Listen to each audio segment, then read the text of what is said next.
Hello guys, നമ്മൾ ഇന്ന് ചെയ്യാൻ പോകുന്നത് ഫാലിംഗ് ഇൻറ്റു സ്മൈൽ എന്ന ഡ്രാമയിലെ എപ്പിസോഡ് 26 ആണ്.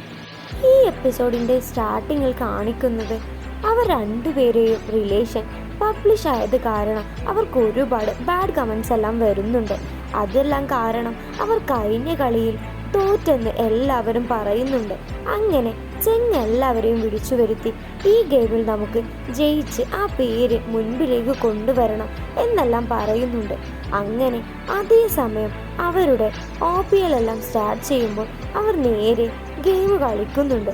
അങ്ങനെ ആ ഗെയിം കളിച്ച് വളരെയധികം പ്രയാസപ്പെട്ടാണെങ്കിലും ടോങ് ഒരുപാട് നല്ലോണം കളിച്ചത് കാരണം അവരുടെ ടീം ജയിക്കുന്നുണ്ട്.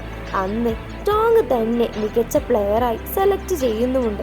ടോങ് എല്ലാവരോടുമായി പറയുന്നുണ്ട്, ചെങ്ങിനെ ആരും ബാഡ് കമൻസ് ഒന്നും പറയരുത്, ഞങ്ങൾ രണ്ടുപേരും റിലേഷൻ ആയതുകൊണ്ട് നിങ്ങളുടെ ആ ഗെയിമിന് ഒന്നും തന്നെ ബാധിക്കാറില്ല, അവനെ നിങ്ങൾ ഒരിക്കലും ബാഡ് കമൻസ് ഒന്നും പറയരുത് എന്നെല്ലാം ടോങ് പറയുന്നുണ്ട്.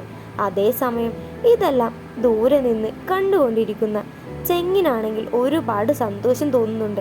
ഇങ്ങനൊരു സിറ്റുവേഷനും അവൾ എന്നെ സപ്പോർട്ട് ചെയ്യുന്നുണ്ടല്ലോ എന്നോർത്ത്. അങ്ങനെ അതെല്ലാം കഴിഞ്ഞ് അവരെ കുറേ ആളുകൾ സപ്പോർട്ട് ചെയ്യുന്നുണ്ട്. ടോങ് അങ്ങനെ പറഞ്ഞില്ലേ, ഇനി ടോങ്ങിനെ ആരെങ്കിലും കുറ്റം പറഞ്ഞാൽ അവർ ഞങ്ങളെയും കുറ്റം പറയുന്നത് പോലെയാണ് എന്നെല്ലാം പറഞ്ഞ് എല്ലാവരും ടോങ്ങിനെ സപ്പോർട്ട് ചെയ്യുന്നുണ്ട്. അതേസമയം ടോങ്ങിനൊരു പാർസൽ വരുന്നത് ടോങ് തുറന്നു നോക്കുമ്പോൾ അതിൽ ബ്ലേഡ് ആയിരുന്നു. അത് കാരണം ടോങ്ങിൻ്റെ കൈയെല്ലാം മുറിയുന്നുണ്ട്. ഇതെല്ലാം കണ്ട് ഓടി വന്ന ചെങ്ങാണെങ്കിൽ അവൾക്ക് നേരെ മെഡിസിൻ എല്ലാം വെച്ചു കൊടുക്കുന്നുണ്ട്. ചെങ്ങ് പറയുന്നുണ്ട്, ഇങ്ങനെ എന്തെങ്കിലും ഉണ്ടെങ്കിൽ ഞങ്ങളെ വിളിച്ചിട്ടല്ലേ ഓപ്പൺ ചെയ്യേണ്ടത്, അതെങ്ങനെയാ നീ ഒറ്റയ്ക്ക് തുറന്നു നോക്കുക എന്നെല്ലാം പറയുമ്പോൾ ടോങ് കരഞ്ഞുകൊണ്ട് പറയുന്നുണ്ട്, എനിക്ക് അതിലെന്താണെന്ന് ആകാംക്ഷയുള്ളത് കാരണമാണ് ഞാൻ തുറന്നു നോക്കിയത്, ഇനി നിങ്ങളോട് ആരോടും പറയാതെ ഞാൻ അതിന് തുറക്കില്ല എന്നെല്ലാം പറയുന്നുണ്ട്.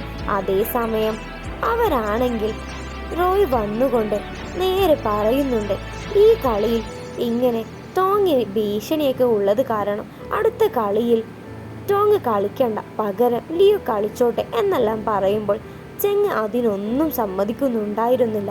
അതേസമയം അതെല്ലാം കഴിഞ്ഞ് രാത്രി വന്ന് ടോങ് പറയുന്നുണ്ട്, ഞാൻ പകരം ഈ കളിയിൽ ലിയോ കളിക്കട്ടെ എന്നെല്ലാം പറഞ്ഞ് കേൾക്കുന്നതും ചെങ് പറഞ്ഞിട്ടും അവൾ കേട്ടില്ല എന്നുള്ളതിൽ ചെങ് നേരെ അവിടെ നിന്ന് ദേഷ്യപ്പെട്ട് ടോങ്ങിനോടൊന്നും തന്നെ മിണ്ടാതെ അവിടെ നിന്ന് പോകുന്നുണ്ട്.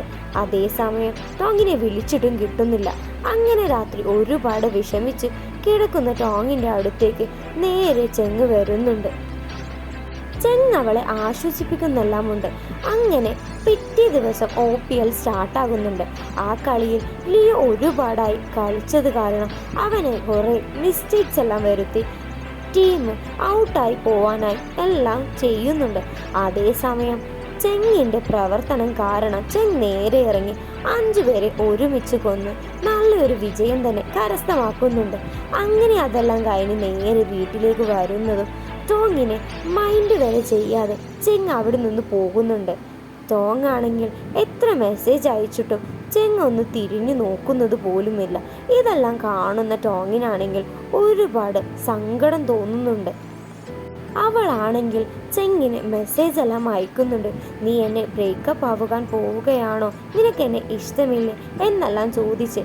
അങ്ങനെ അവിടെ ഇരുന്ന് ഓരോന്ന് ആലോചിച്ച് അവൾ ഒരുപാട് കരയുന്നുണ്ട്. അങ്ങനെ ഇതെല്ലാം കാണിച്ചുകൊണ്ടാണ് ഈ എപ്പിസോഡ് ഇവിടെ അവസാനിക്കുന്നത്.